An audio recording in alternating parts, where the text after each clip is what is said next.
For thousands of years, shepherds have known a simple rule: never kill the sheep. Keep it alive, feed it well, and shear it again next season. Modern financial systems follow a strangely similar principle. They don't need to take everything you own. They only need you to keep borrowing, keep working, and keep believing that this time prosperity will last forever. Most people believe wealth is created through hard work, careful saving, and patience. It sounds reasonable because, on the surface, that's exactly how life appears to work. You study, build a career, earn more over time, and slowly improve your standard of living. If you stay disciplined long enough, success should eventually follow. Yet something doesn't quite add up. Every decade seems to produce the same story. During the good years, people feel richer than ever. Credit becomes easy, asset prices climb, and optimism spreads through every conversation. Buying a house feels urgent. Investing feels effortless. Borrowing seems harmless because tomorrow always looks brighter than today. Then, almost without warning, the atmosphere changes. Businesses slow down. Loans become harder to obtain. Layoffs begin. Assets that once seemed impossible to lose value suddenly collapse. Families spend years building wealth, only to watch much of it disappear in a surprisingly short period of time. Most people explain these events as bad luck, poor timing, or another economic crisis. But what if these cycles are not random at all? What if they are part of a recurring pattern that has quietly transferred wealth from one group of people to another for generations, not because someone stole it outright, but because most people never understood the rules of the game they were already playing? The real issue is not that a small group of people is secretly taking your money. It's that most people mistake a financial cycle for permanent prosperity. Every cycle begins by making you feel wealthier than you really are. Rising asset prices create confidence.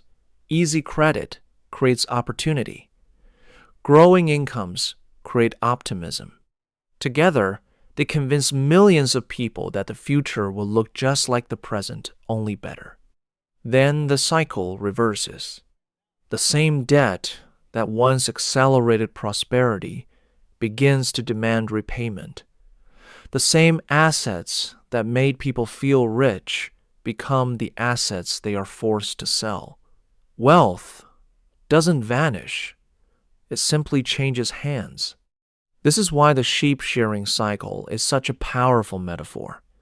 A shepherd never needs to kill the sheep to profit from it. He only needs the sheep to return, season after season. Likewise, the financial system doesn't need to ruin everyone. It only needs enough people to make predictable decisions at predictable moments. Once you understand that, you stop looking for villains and start seeing the invisible mechanism that has quietly shaped every boom and every bust. This is Mind Over System, where we break down the systems and invisible rules that shape your life. At first glance, the economy seems simple. People work, businesses produce goods, customers buy them, and money circulates from one hand to another. It feels like a self-contained system that could keep running forever. But beneath the surface lies a rule that most people never notice. Modern economies are not designed to remain the same size. They are built on continuous expansion. Every year, businesses are expected to sell more than they did the year before. Investors expect higher returns. Governments aim for economic growth. Banks seek to issue more loans. Even workers hope to earn higher salaries over time. Almost every participant in the system is rewarded for moving forward, not standing still. The question is, where does the fuel for that expansion come from? Part of it comes from greater productivity. Part comes from innovation, but a significant portion comes from something far less visible: credit. Credit allows tomorrow's income to be spent today. A family doesn't need to save for 30 years before buying a home.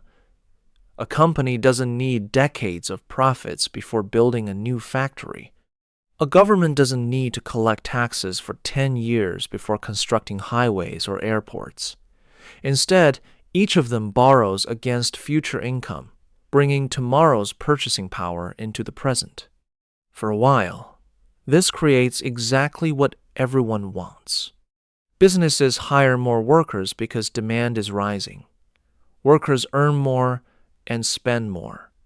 Investors see profits increasing and buy more assets.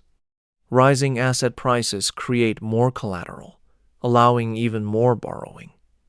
What began as additional credit gradually turns into greater confidence, and greater confidence encourages even more credit. The cycle begins feeding itself. From the outside, it looks like wealth is being created everywhere.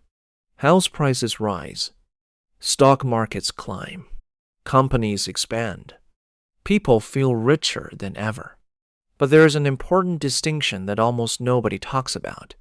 Not every increase in price represents new wealth.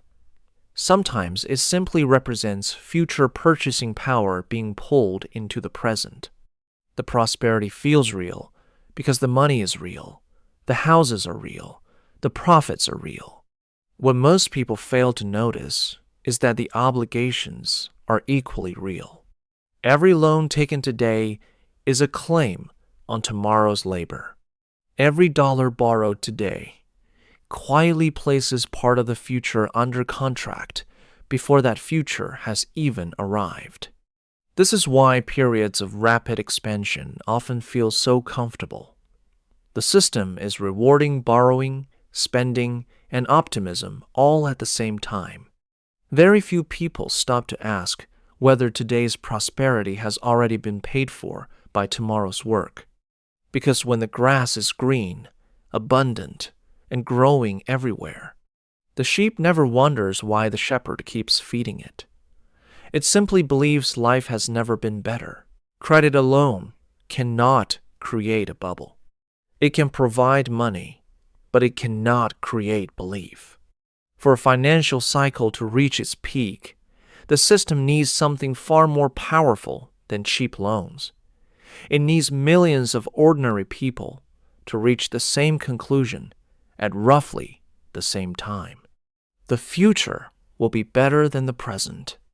That belief changes everything. When people expect prices to keep rising, they stop asking whether an asset is worth its price. Instead, they ask a completely different question. What if I don't buy today? The fear of making a bad investment is quietly replaced by the fear of missing out. That is the moment the cycle becomes dangerous. Look at almost every major bubble in history. The assets are different. Railroads, internet companies, housing, cryptocurrencies, artificial intelligence. But the psychology is remarkably similar. Success stories spread faster than failures. The neighbor who doubled the value of his house becomes the topic of every conversation. The friend who made a fortune in the stock market suddenly looks like a genius. Social media fills with screenshots of extraordinary gains. Television celebrates a new era. Experts begin explaining why old valuation rules no longer apply. The evidence seems overwhelming. When everyone around you appears to be getting richer, staying on the sidelines starts to feel irrational. So people borrow a little more. They invest a little more. They accept a little more risk. Not because they are reckless, because they believe they are being left behind. This is the hidden engine that keeps every expansion alive. Optimism attracts borrowing. Borrowing pushes asset prices higher. Higher prices create even greater optimism. Eventually, confidence stops being a response to reality. Reality begins responding to confidence. That is why bubbles rarely look like bubbles from the inside. They look like progress. They feel like certainty. And they reward exactly the behavior that will become most painful when the cycle turns. This is also why blaming banks, governments, or wealthy investors is only seeing part of the picture. The system provides the fuel. Human psychology lights the match. Without widespread optimism, credit remains cautious. Without credit, optimism remains limited. Together, they create a self-reinforcing loop powerful enough to convince millions of intelligent people that this expansion is somehow different from every one that came before. But history has a habit of repeating itself, not because people fail to study the past, but because emotions overpower memory. And by the time everyone feels certain that prosperity has become permanent, the sheep never realizes the shepherd has already picked up the shears. If credit fuels the expansion and optimism keeps it alive, one question still remains. Where does all that wealth go when the cycle finally ends? Most people believe wealth simply disappears. They watch stock markets crash, real estate prices fall, businesses go bankrupt, and trillions of dollars seem to vanish overnight. It feels as though prosperity itself has been erased. But that is only part of the story. Prices can collapse. Paper wealth can disappear. Confidence can evaporate. Yet, the assets themselves are still there. The factory still stands. The apartment still exists. The farmland still grows crops. The company still has customers. The wealth did not disappear. Ownership changed. That is the part most people never see. During the expansion, debt quietly concentrates risk in the hands of those who borrow the most. During the contraction, that same debt forces them to sell. Not because they suddenly stopped believing in the asset. Not because the asset became worthless. But because debt has one rule that optimism does not. Debt has a repayment date. Markets can wait. Banks cannot. Hope can wait. Loan payments cannot. Dreams can wait. Cash flow cannot. And when cash flow disappears, choices disappear with it. That is why downturns are not merely periods of falling prices. They are periods of forced decisions. The family that planned to hold their home for another 20 years suddenly has to sell because the mortgage can no longer be serviced. The business owner who spent a decade building a company accepts an offer far below its value because payroll is due next week. The investor who once promised never to sell at a loss liquidates everything simply to survive another month. Notice what is happening. The asset itself did not fail. Time failed. Liquidity failed. The ability to wait disappeared. And in every financial cycle, there is another group standing on the opposite side. Those with little debt. Those with available cash. Those who are not being forced to act. They are not buying because prices are magically cheap. They are buying because everyone else has lost the ability to choose. This is the hidden meaning behind the phrase, shearing the sheep. The system does not need to take your house. It only needs to create a moment when keeping your house becomes impossible. It does not need to seize your business. It only needs to make selling feel like your only option. It does not even need to destroy your wealth. It only needs to separate you from it at the moment you are least able to negotiate. That is how assets move from weak balance sheets to strong balance sheets. Not through conspiracy, not through force, but through incentives, leverage, and time. The greatest transfer of wealth rarely happens when markets are rising. It happens when millions of people are forced to make decisions they would never have made if they had one thing left: time. And that is the final lesson of the sheep shearing cycle. The shepherd doesn't become richer because the sheep are weak. He becomes richer because, season after season, the sheep never realizes that every period of abundance is quietly preparing the conditions for the next shearing. The pattern we've explored is not unique to one country, one government, or one financial institution. It has appeared repeatedly throughout modern economic history because it emerges from the same combination of credit, human behavior, and business cycles. Think back to the housing boom before the 2008 global financial crisis. For years, rising home prices convinced millions of families that real estate could only move in one direction. Banks became increasingly willing to lend, borrowers became increasingly willing to borrow, and higher prices reinforced the belief that buying sooner was always better than waiting. When credit conditions tightened, that confidence unraveled with astonishing speed. Houses did not disappear. Entire neighborhoods did not vanish. What changed was who could continue holding those assets. The same pattern has surfaced in stock market manias, commodity booms, cryptocurrency surges, and periods of rapid real estate appreciation across different countries and decades. The assets change. The technology changes. The headlines change. The mechanism rarely does. Periods of easy money encourage people to focus on opportunity. Periods of tight money force them to focus on survival. And history repeatedly shows that the greatest transfer of wealth often happens during the transition between those two states, not because the world suddenly becomes poorer, but because millions of people lose the financial ability to wait while a much smaller group still can. Imagine two colleagues, Daniel and Michael. They graduate in the same year, earn similar salaries, and begin their careers with the same ambition: to build a better life.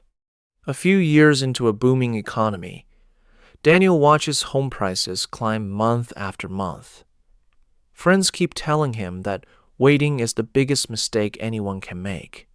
Banks are eager to lend, interest rates are attractive, and every headline seems to confirm that property values will continue rising. Afraid of being left behind, he stretches his finances to buy a larger home than he originally planned. The monthly payments consume most of his income, but he convinces himself that the rising value of the house will make the sacrifice worthwhile. Michael sees the same headlines. He feels the same temptation.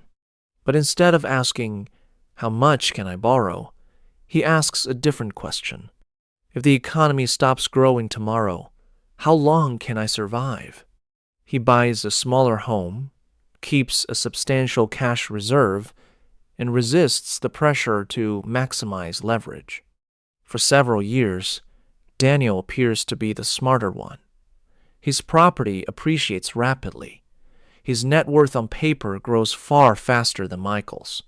Family and friends admire his decisions, and even Daniel begins to believe he has mastered investing. Then the cycle changes. The company where Daniel works starts cutting jobs. Overtime disappears. Bonuses are canceled. The mortgage payment that once felt manageable suddenly becomes the largest source of stress in his life. After months of trying to hold on, he has no choice but to sell. Ironically, he doesn't sell because he no longer believes in real estate. He sells because he can no longer afford to wait. Michael also sees his property's value decline. But because he isn't under financial pressure, he doesn't have to make any decision at all. Months later, as prices continue falling, he quietly buys another asset at a fraction of what it would have cost just a few years earlier. From the outside, it looks as though Michael predicted the crisis. In reality, he predicted something far simpler.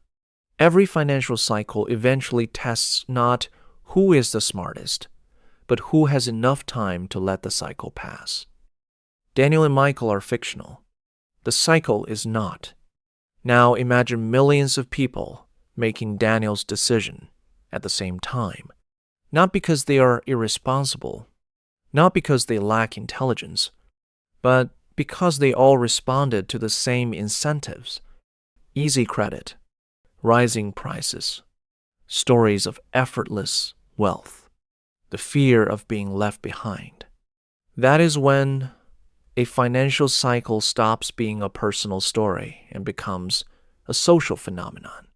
During every expansion, society begins rewarding leverage over patience. The person who borrows the most often appears to become wealthy the fastest. The person who waits is told they are too cautious. Saving starts to look outdated. Debt starts to look sophisticated. Risk starts to look normal. Over time, an entire generation quietly adjusts its definition of success. Owning more matters more than owning securely. Growing fast matters more than growing sustainably. Looking wealthy matters more than remaining resilient.